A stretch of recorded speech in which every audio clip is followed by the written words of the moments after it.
Subscribe, follow, like, share. Last Bell Boxing. These guys give you all the exclusives, and next time I get my fight date, it's going to be exclusive on here as well. So make sure you give them all a follow. And for Last Bell Boxing in Newark, joined by the best small or promoter in the business, Carl Greaves. How are you, mate? I'm good, Andy. How are you, mate? Yeah, really, really good. Right, there's lots going on. You've got a couple of shows or fighters on a couple of shows this month. So let's start off with the show that's happening this weekend. And in my opinion, this fight is going so far under the radar, it's unbelievable. Your charge, Craig Derbyshire, is making his second defence of his Commonwealth title against Liam Dring, Alfreton, on Saturday night. Break the fight down for me, mate. Great fight. Obviously, I'm backing my man all the way. I think he wins the fight. He's a strong kid, Craig. He's been up at 9.5 stone. You got to remember, the kid started his career on the road. In fact, had the bulk of his career on the road. It's only been the last probably 12 fights where he's turned his career around.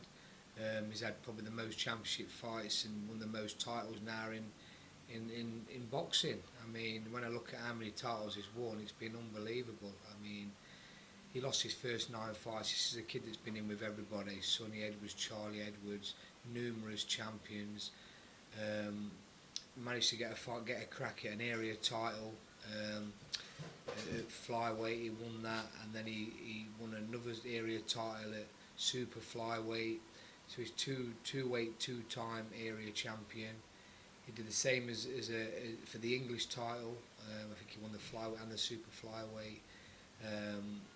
And then he had a crack at Tommy Frank for the British flyweight title and got a controversial draw.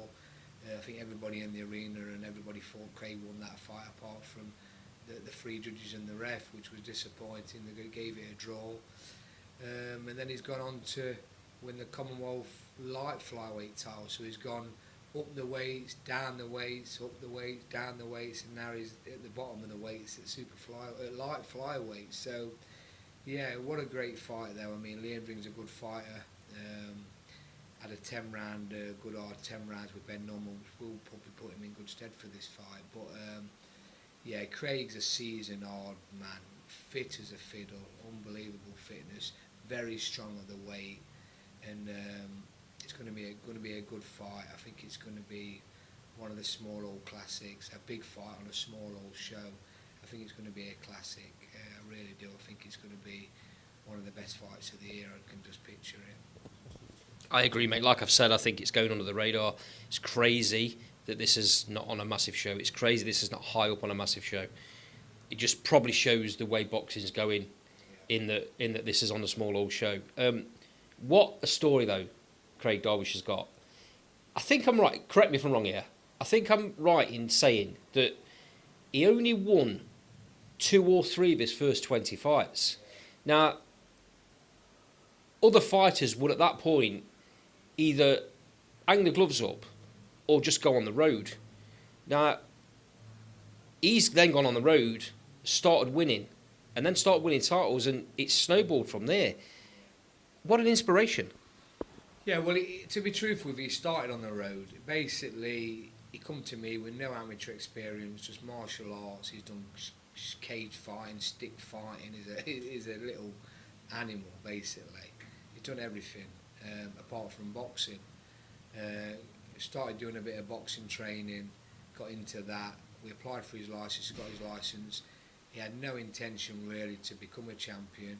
I think it was just about putting food on the table and earning a living. He was out every week, up and down the country. Even as a manager, I was taking him out before when his trainer wasn't available, and we went all over the country, and he was putting on good fights against the best kids around. And then after many years, he finally got a break for an area title. In between some of them fights, he was causing the odd upset, to be honest. And then, like I say, he got a crack at an area title. I think he's had he's won more bouts, British Boxing Board of Control bouts, proper titles, than probably anybody else in the country when you look through what he's won. But he's probably got one of the worst records in the country when you at that sort of level, for sure. Anyway, But like we've always said, records are for DJs. Craig's proved that. And now he's turned his career around, he's turned his work ethic around, he trains unbelievable hard. Even out of the gym, he's qualified as an elite athlete for marathons. I mean, that in itself is an unbelievable achievement. And then obviously with his boxing as well, what a great little story. Yeah, unbelievable, mate. Unbelievable. And I mean, I don't know how long Craig's got left in the game, but he just seems to be getting better and better as he's going. Yeah, definitely. I mean, he's proved that on his last few performances as well. I mean, he's been boxing really well, and he's been winning quite convincingly, really. But like I say, where's the story going to end? We don't know. I mean, we'd love a world title fight at light flyweight. I mean, he'd love to go over to like the Philippines or to South Africa, and that's where they've got all these sort of little flyweights, light flyweights, them sort of kids, and get an IBO world title fight. He wouldn't qualify for a major world title, but an IBO or something like that would be fantastic, and that's what we're trying to achieve. And if he did, what an unbelievable story, and put the icing on the cake really to a fantastic career. It's a real Cinderella story anyway. To top it off with a world title, or even just a world title shot, I mean, make a movie out of his career, couldn't you? That's what I mean. You could. I mean, like I say, if you look deep into his career, I mean, if you just looked at the record, you would write him off straight away. But when you look deeper into it, and you see who he's actually boxed, and you see what he's actually won, it's unbelievable. I mean, he's been with his trainer Niall Elman for a long time, and he's done a fantastic job with him. He's now got Danny Mitchell on board, does a lot of his pad work, and he's got great people around him. He's got a great team. Obviously myself as his manager, I've guided his career, and obviously with Niall and Danny now, he's got a good team, and he's going from strength to strength, and he wants to keep going until he can no longer go. But we'll see where the story ends. Okay, before we move on to your show on the 20th, can you give us an update on what's happening with Emma Dolan? People throw about, nobody wants to fight him, nobody wants this, nobody wants that, about other fighters. Nobody wants to fight Emma Dolan. The girl deserves a world title shot, in my opinion. She's right up there in the rankings, but it's just not happening. What's going on? Is there any news? Is there? Yeah, it's very, very frustrating time for Emma. So basically, she's IBF #1 in the world. She's mandatory challenger. We thought we was next in line for Imra Garcia, the champion. I spoke to the IBF. They were putting it out to purse bids. Well, they are going to put it out to purse bids. Well, negotiations first, and then purse bids in October. In the meantime, we was in talks with MVP, Jake Paul Promotions. In talks then, we thought we had a great deal on the line. Basically, they was happy to put this fight on. They was going to do a deal with him. The guy behind it, Mike, he spoke to Imra Garcia's manager, Rodriguez, and it turns out that she's going to be, well, she's wanting a lot of money for starters. She's probably looking at cashing out. And turns out she's having a unification fight. Well, I spoke to the IBF, and the unification comes in place, comes before a mandatory. So she's going to have a unification against Ashley Gonzalez, the WBC champion, and then obviously we've got to wait for the outcome of that. But I think Emma will I think the fight's happening in September the 27th in Spain, of all places. It's not a guarantee that, but that's the whispers I've heard. So by the looks of it, it'll still go out to negotiations in October. But as it stands, we haven't got a major promoter behind us, which is very frustrating. And women boxing's dying a death over here. Frank Warren's not interested. Eddie Hearn's only putting the odd one on now. This is why Jake Paul's come in and they're MVP and they're going at it big time. But they've spent that much money on female boxing. They've signed that many fighters up. I think I've heard the budget's really low now. They haven't got a lot of budget left for actual, believe it or not, because obviously they're a multi-millionaire company, but they're chucking a lot of money at it, and they've got that many fighters now, they can't get them all out and keep them active. I think they're going to try and get over to the British market. I think that's where we're going to be with Emma. Once they hit the British market, then I'll get Emma in with them. But at the minute, while they're in America, there's no room for any more fighters, and that's the situation we're in. But we've got to sit tight. I think in the meantime, if nothing comes, I'll probably give Emma a defence of a Commonwealth title in Newark on November the 22nd. That's what I'll probably have to do to keep her active, because if she does get this world title fight and she's not boxed, I think was it March, then I think April, yeah. So you know, it's a long time out of the ring. So just to keep her active, we'll do that. But very frustrating times for Emma. Yeah, it's very difficult, like you say, because she's past that level now. But you've got to keep her active. So if that happens, I mean, have you had any guarantees from the IBF that? Because really, it's a step aside for them to allow for them to be allowed to have the unification fight. Although maybe not written on paper, it is a step aside. Have you had any guarantees from the IBF that Emma definitely gets that next shot? Well, if she's still mandatory at the time, then yes, and I'm pretty sure she will be. I mean, I've got it in black and white on my phone. I've got an email saying that it's going to go out to negotiations. But depending when she gets a crack now, they just said it depends on the outcome of this unification fight. So if Gonzalez wins, then I don't know where that'll leave Emma for a crack at the IBF, because Gonzalez might end up getting a voluntary defence. I don't know. So yeah, or she might just be ordered to defend the WBC. It's a situation that's awkward really with these unification fights, because when you hold two belts, you've got mandatories for both, and you can only fulfil one. And you haven't necessarily got to always have a unification. So, but I'm pretty sure the way the IBF are speaking to me and that Emma's next and she will get a crack. So, so we'll see. But like I say, when and where and who's going to put it on at the moment, we're up in the air. MVP have a number of UK fighters now. It does look like they're targeting that and then potentially coming over and putting a big show on in the UK. If they don't sign Emma, it's absolutely crazy. And if she's sat at number one, I mean, I think I might be wrong in saying this, but I think that Irma Garcia may have signed with them. No, Irma Garcia hasn't.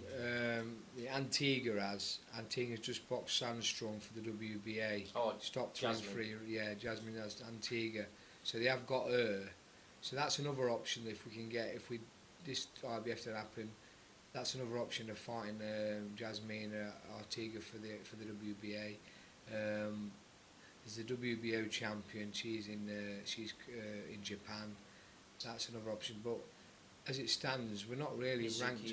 Yeah, we're not really ranked highly in any of the other organisations, which is crazy considering she's number one with the IBF. Yeah. So yeah, we need to get her pushed in the rankings for the other titles if this don't happen. But we'll see where we are with this.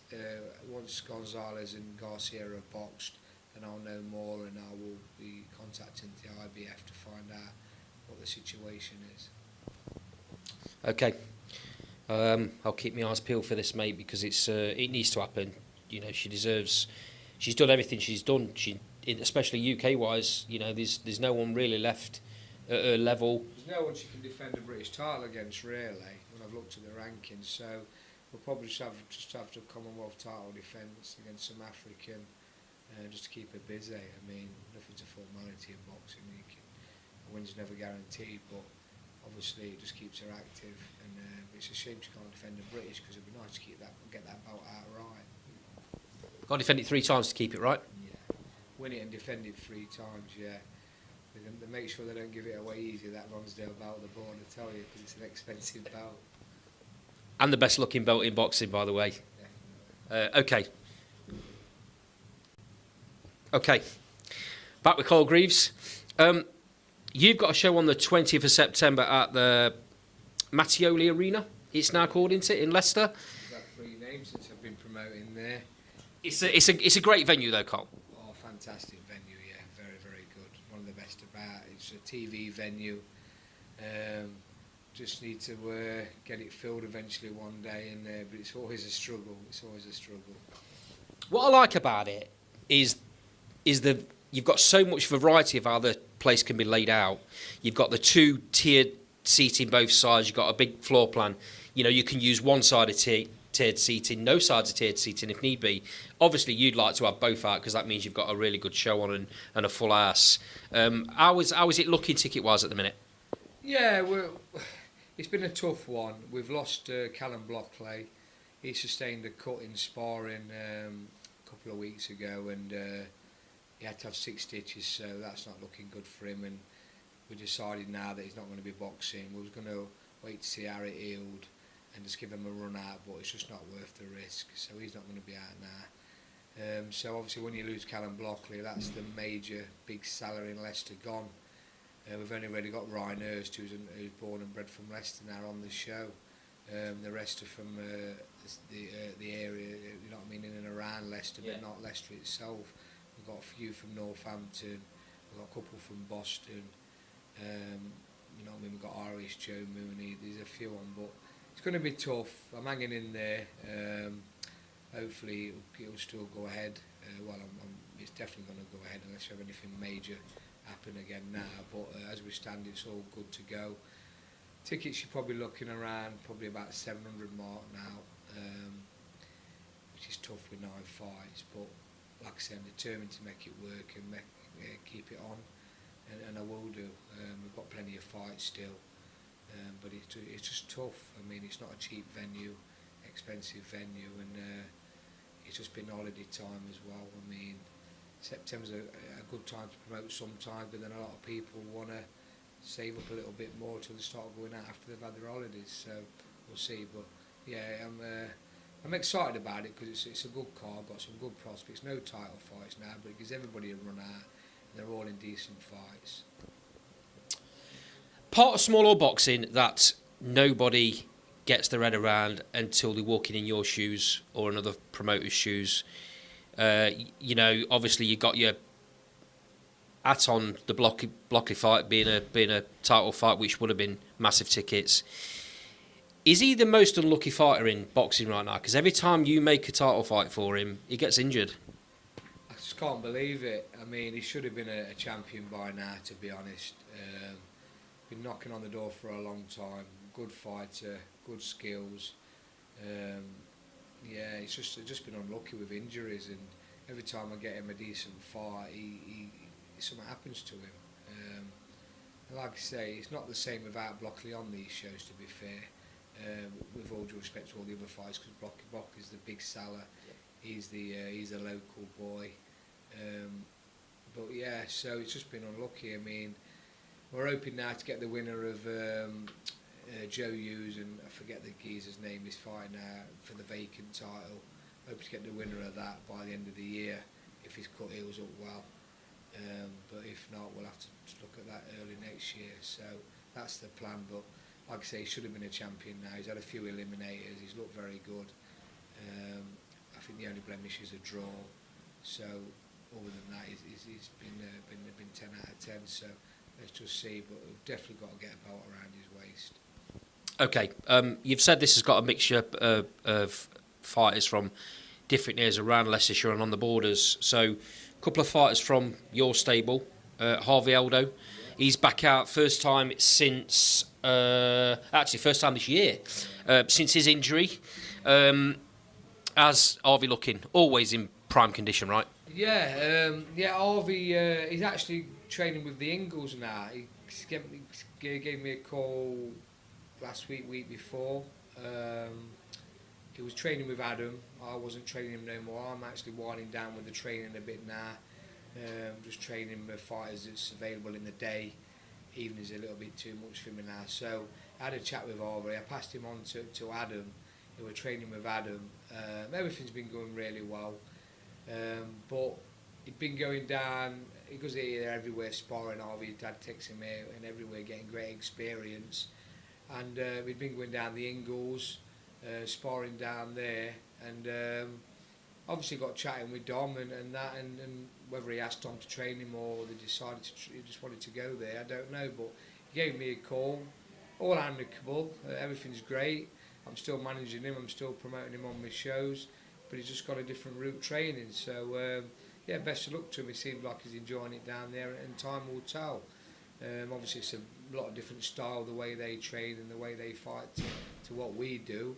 And obviously, me and Adam's done a fantastic job with him. But we'll see. Time will tell. I mean, he's enjoying it down there, and he's going to learn different things, different methods, and obviously we'll see where it goes. But yeah, all's good. I mean, he's a great kid, very, very dedicated. One of probably the most dedicated kid I know, to be fair. In fact, sometimes I used to tell him off for doing too much. But he gets fantastic sparring, he gets around, he's learning, and he's getting great experience. So, and a good prospect. So we'll see how far he can go. Okay, news I wasn't aware of. Tom Pogson, again, first time out this year. He had an hand injury in his last fight, and it's taken a while. He had a bit of an operation on it, I believe. It's taken a bit of a while to heal. Yeah, it was a major operation, to be honest, a big operation. But he's back punching now. He's been through the mill with his hand, to be fair. And I think the last time he was out was the same night as Harvey on my last show in November. So it's a long time. When he boxed, he got a draw, didn't he, in an hard fight, 10-rounder for an English eliminator. So, yeah, Tom's another one, good past prospect, good pedigree from Boston as well. But Tom's one easier to hang about now. I think he's in his mid to late 20s, and he wants to push on fast. Whereas obviously Harvey's still a young lad. He's only 20, 21. So, but he's in a rush as well. To be fair, all kids seem to be in a rush nowadays. But it's just a lot different the game is to when I was boxing. But yeah, Tom wants to have this run out in a couple of weeks, and then he wants to push on. He wants to be fighting for a decent fight in November on the Norwich show, and then we'll see where it goes next year. But yeah, another kid, lovely lad, very dedicated.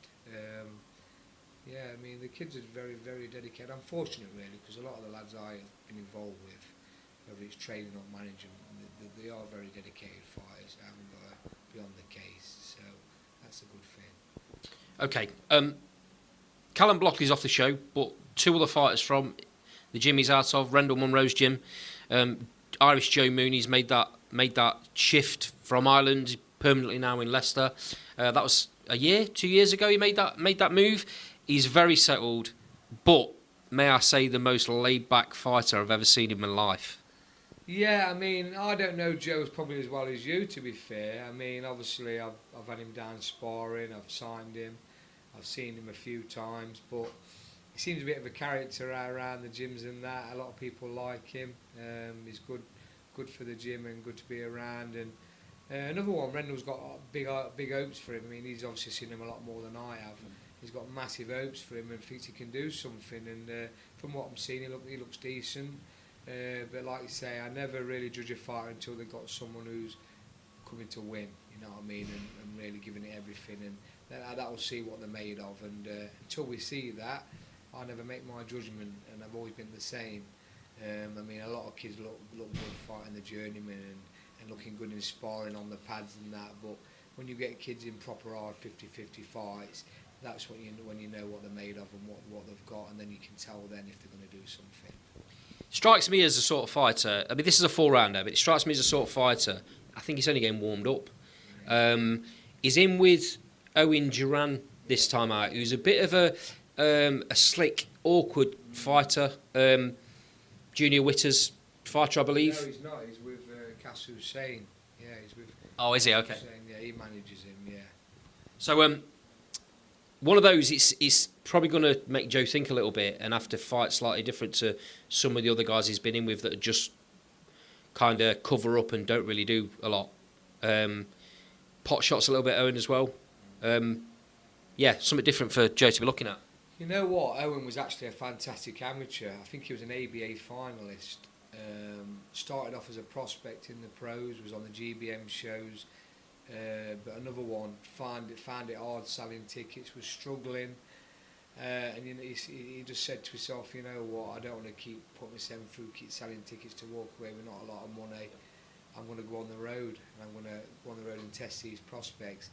He's obviously gone on the road not really with the ambition to win, because if he starts winning too much, the phone will start ringing, as they say. But if he needs to fight, and he needs to win, he can. And it depends what mood he's in. So I always say to all the fighters that's boxing him, be on your game, because if he turns up, he's an handful, and you'll be in for an hard night. So, and that's what I expect him to be when he boxes Joe, because he's moving up in weight to fight Joe. He was on the same bill as Joe went last time when he boxed Blockley, and it's considerable amount of weight. Actually, Joe's moving down and he's moving up, so they're meeting at the middle. But it's going to be an hard fight, yeah. Another fighter with Rendell, brand new to the gym as well, in Rhinehurst. I had a conversation with him a week or so ago. Interview on the channel, by the way, for anyone that wants to look at it. Enjoying his time down there. He's got on really well with the lads. Rendell's got a nice little group there now, hasn't he? He's getting a few lads together, and you know what? I've got an unbelievable relationship with Rendell. Former fighter like myself, I mean, I box at an high level, but he boxed at an even higher level. Very good fighter. We've got big respect for each other. He likes what I do with the fighters. He likes working with me. He knows I'm straight down the line. He knows all the fighters are going to get a fair crack at the whip. So we've got a good team, and the more fighters that go with Rendell, the better, really, because he's got my back and I've got his. So it's good that Ryan's gone there as well. So Ryan will learn. I mean, listen, you'll learn a lot from Rendell. You know what I mean? Even if it's not with the pads and not in the gym, just by speaking to someone like Rendell, you can sit and you can explain, and go through what you went through as a fighter and get it into their head, what they've got to be like to get to that level.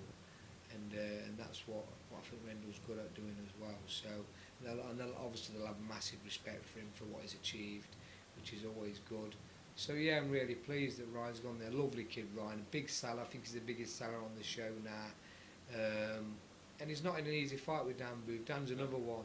It's an handful, but gone into that sort of like journeyman route. But you've got to be on your game, because if you're not, he'll come and have a go. You know what I mean? And if he fancies it. So yeah, but listen, you don't want kids in easy fights, too easy, because if they're in easy fights and then they finally do make that big step up, there's a world of difference. I always say that to them. And if you've not had that middle grounding to get there, and then pretty hard, steady fights to get there, it's an eye-opener. And I've found it a lot over the years with kids. I've gone from getting to 10-0, fighting journeyman, having it easy, to then going in a 50-50 for an area title and having an absolute war, and either coming up short or just edging home.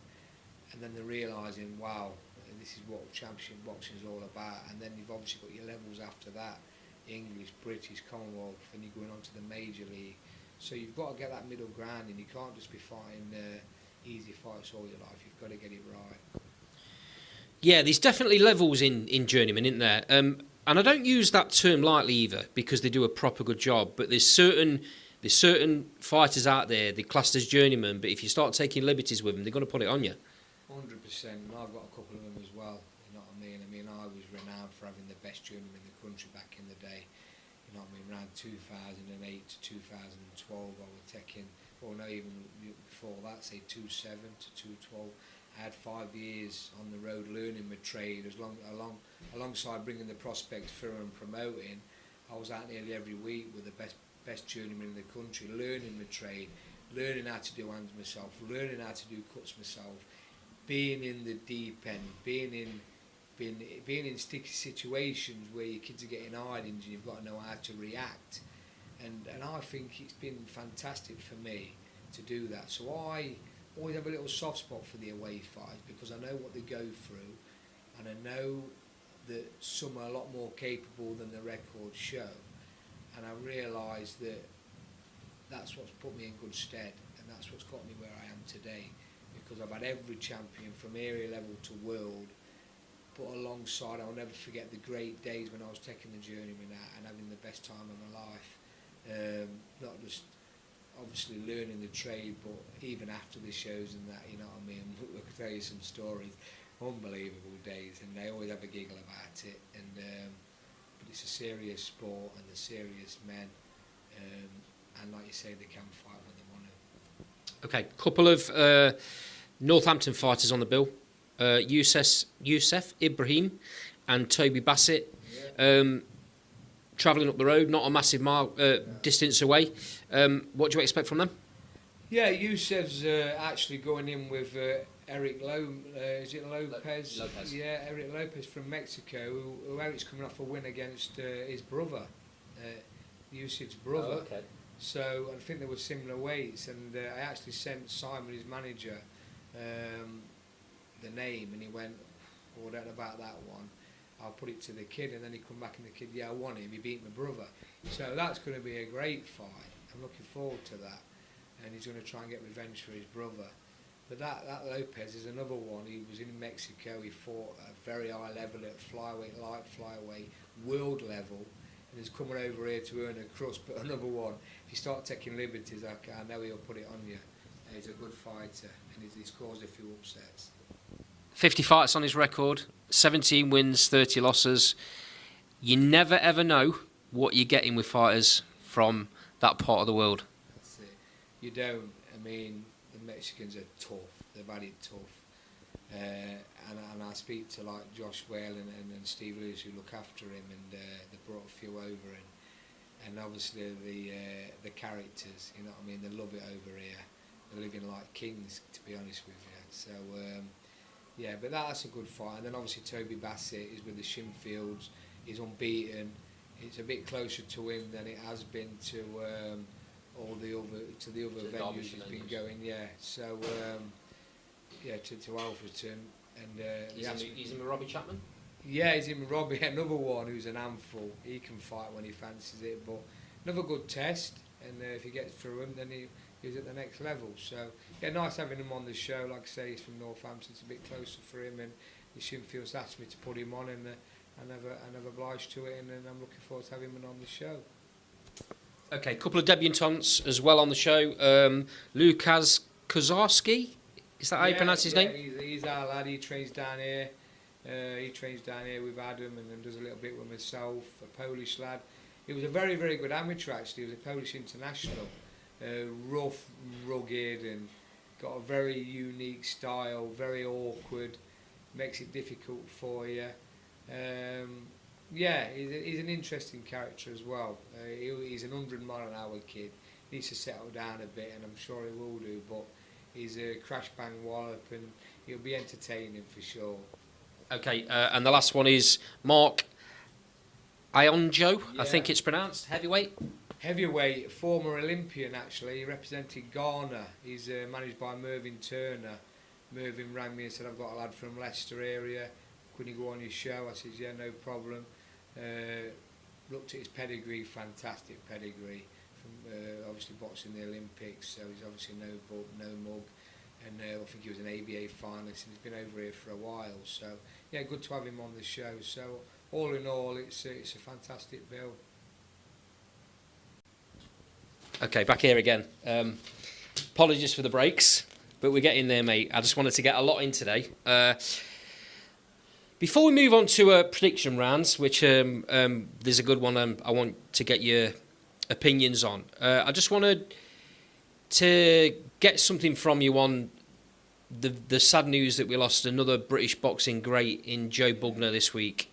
I think Joe doesn't get the credit he deserves for what he did for boxing. No, he doesn't, and it's interesting really because he was actually trained by Robert Smith, the British boxing, the main man of the British Boxing Board Club. Actually trained by his dad. He was in the same stable as Robert Smith, up in St Ives Way and that back in the day. So bit of a story there.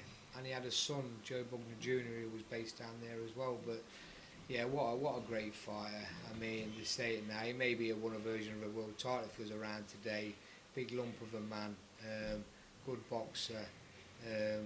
Went in with Ali twice, and Henry Cooper, he boxed him, and yeah, very good fighter. It's a sad loss. Real sad. Boxed for 3 decades. Crazy to think about that now in the modern game. Boxed for 3 decades.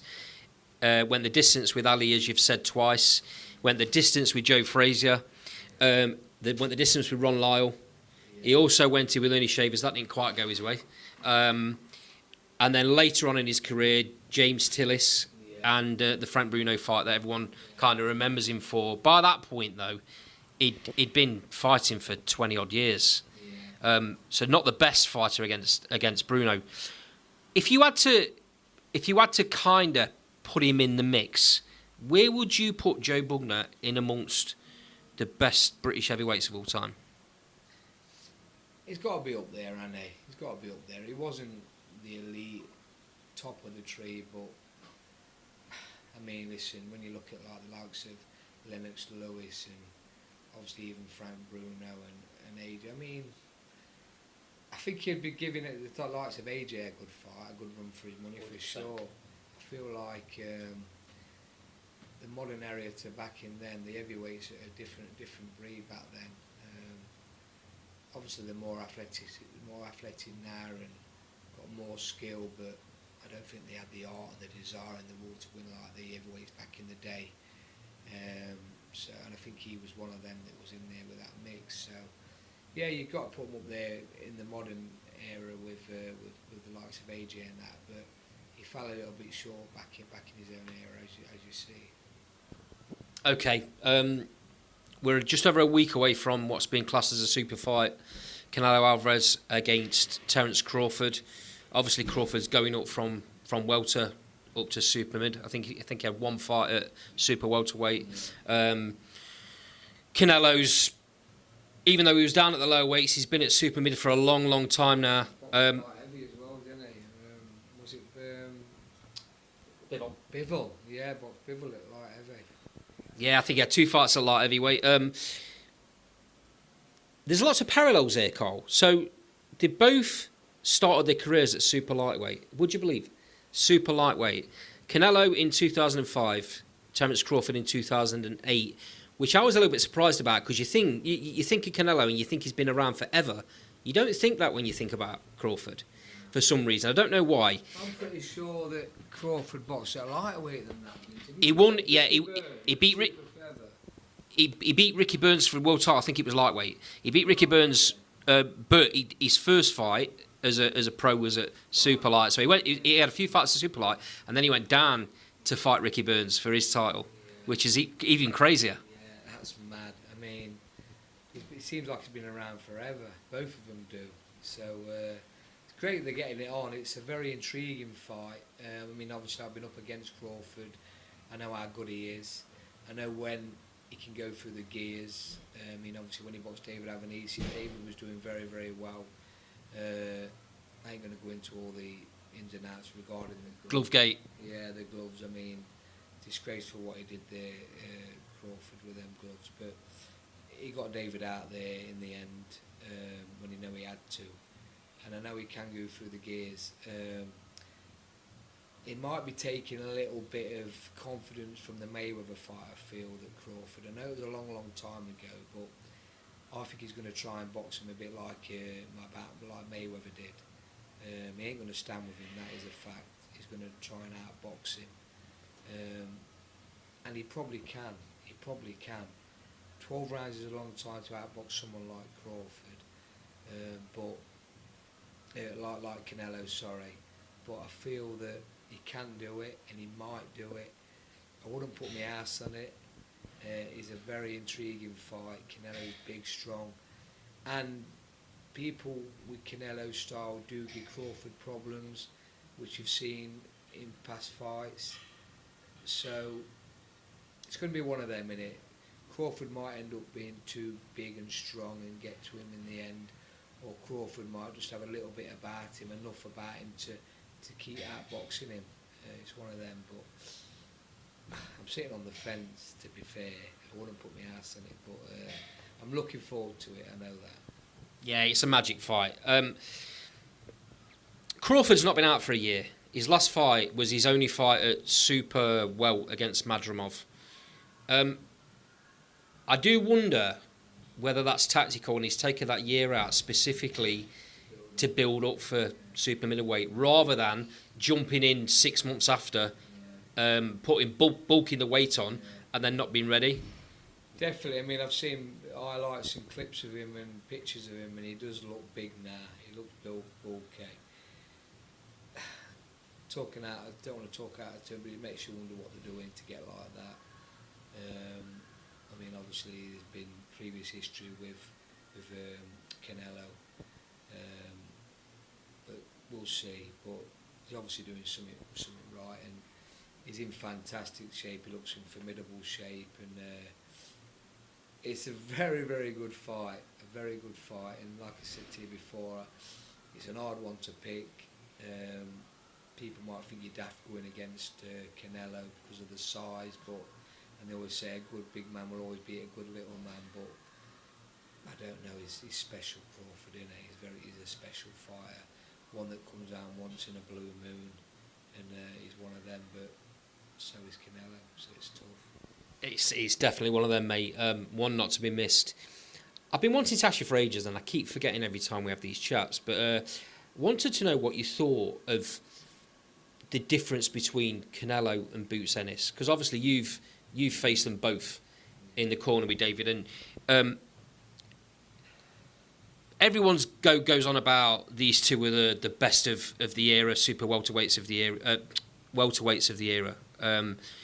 Boots obviously coming in behind Crawford, and it looks like that fight will never happen now. Crawford's moving up to super middle. Can't imagine he's going to come back down to welter or even super welter after being at super middleweight. You've seen them both very close up. You've seen how the teams have both acted in the fight week as well. Out of the two, who do you think is the better fighter? It's an hard one to pick. I mean, Boot and his team are class people, nice people. We had a good time with them. We had a lot of respect for each other. Had no problems with them whatsoever. Everything was 100%. We had a good time. We got looked after in Philadelphia. Boot Ennis' dad is a gentleman. Unfortunately, I can't say the same for Crawford's team. What's the big guy's coach's name again? Oh yeah, I know you mean. I can't remember. The guy that got caught with a gun in his bag when he was over here. He's got a nickname. I've really forgot it. Not a nice person. His entourage, people around him, not a nice people. Treated us really bad. Very hostile. I mean, listen, don't get me wrong. Walking out in Nebraska and Philadelphia, there wasn't a lot of difference. It was very, very hostile. I mean, we've been in the lines there numerous times with David, and honestly, a lot of people won't cope. I mean, even when we went to Bill Bauer, in front of 12,000 hostile Bill Bauer supporters, it was gruesome. But yeah, back to that. I mean, ability-wise, I mean, Crawford's really relaxed, class, goes through the gears when he wants to. And I think we know David was in the fight in both fights with hardly any notice. Boot Ennis had to work a lot harder, I think, than what Crawford did in the end to get David out of there. But it's an hard one to pick. I mean, I'll probably go with Crawford as a fighter, but definitely not as a team and as a person. No way. I mean, Boot Ennis, class people, nice people, and he proved that with asking David to go out and join his camp. David went out there for a month and was in the camp with him in Philadelphia, sparring with him, and David said it was the hardest sparring he's ever had, because Boot Ennis is absolutely massive at the weight. I mean, they put a picture of Canelo and Boot Ennis been sparring with each other. I mean, Canelo brought Boot Ennis into his camp, and you wouldn't have known who was the bloody super middleweight. Yeah. He's massive out of camp. I mean, how he makes the weight is beyond me, but he's gone up now and it's super welter. So, yeah, but both unbelievable fighters. But who I got on with the best was obviously Team Ennis. Okay, last one from me. I just want your opinion on the phenomenon that is Moses Itauma. This kid seems to just go from strength to strength. I just want your take on if you were guiding him, what would you do with him next? Because everyone's got this dizzy heights thing about him now, where they want him straight in with the main man Usyk. I mean, that's crazy to think right now. He's not had a chin check. He might not get a chin check. He might be that good, but he's not had that test. you thought you might get that with Dillian Whyte, but that was a shadow of Dillian Whyte. That wasn't the fighter. So what would you do with him if you had him? So, like you say, it's an hard one because he's proved how special he is, but I still think he needs 1 or 2 proper fights. You know what I mean? With proper fights before he goes in with the absolute lead to the division. Yeah, I mean he's very good and he is special. Another good fighter, but it's hard with the heavyweights because I've always said it, and I said the same with AJ. Until they get in on that chin and have had a good check, you just don't really know how good they are.